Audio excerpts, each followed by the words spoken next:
Electric hydrogen ഊർജ്ജത്തിൽ പ്രവർത്തിക്കുന്ന ബസ്സുകൾ അടുത്ത മാസം അബുദാബി നഗരത്തിൽ ഓടിത്തുടങ്ങും. ഹരിത പൊതുഗതാഗത ലക്ഷ്യത്തിന്റെ ഭാഗമായാണ് തലസ്ഥാന നഗരിയിൽ ഹൈഡ്രജൻ ബസ്സുകൾ സർവീസ് നടത്തുകയെന്ന് സംയോജിത ഗതാഗത കേന്ദ്രത്തിലെ മുതിർന്ന ഉദ്യോഗസ്ഥൻ അറിയിച്ചു.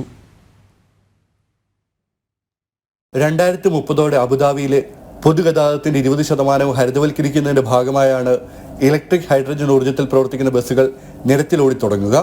ഏതൊക്കെ റൂട്ടുകളിലാണ് ഇലക്ട്രിക് ഹൈഡ്രജൻ ബസ്സുകൾ ഓടുകയെന്ന് അധികൃതർ വെളിപ്പെടുത്തിയില്ല. ഇലക്ട്രിക് ബസ്സുകളുടെ ഉപയോഗത്തിലൂടെ പ്രതിദിനം 3.7 ടൺ കാർബൺ പുറന്തള്ളൽ ഇല്ലാതാക്കാനാകുമെന്നാണ് പ്രതീക്ഷിക്കുന്നത്.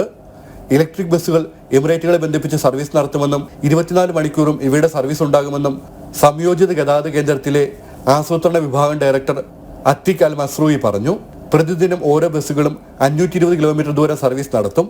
അബുദാബിയിലെ ഗതാഗതം 2050 100% പരിസ്ഥിതി സൗഹൃദമാക്കി മാറ്റുമെന്നും സംയോജിത ഗതാഗത കേന്ദ്രത്തിന് കീഴിൽ പ്രവർത്തിക്കുന്ന പൊതുഗതാഗതകാര്യ വകുപ്പിലെ അൾട്ടർനേറ്റീവ് സസ്റ്റൈനബിൾ മൊബിലിറ്റി വിഭാഗം മേധാവി അനാൻ അല്ലമരി പറഞ്ഞു.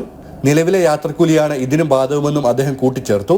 ബസ് ഡിപ്പോകളിൽ ചാർജിംഗ് സ്റ്റേഷനുകൾ ഇതിനകം സ്ഥാപിച്ചിട്ടുണ്ട്. പരിസ്ഥിതി മലിനീകരണം കുറയ്ക്കുന്നതിന്റെ ഭാഗമായി കൊണ്ടുവരുന്ന ഹൈഡ്രജൻ ബസ്സുകളിൽ നീരാവി മാത്രമാവും പുറന്തള്ളുക. ജനം, ദുബായ്.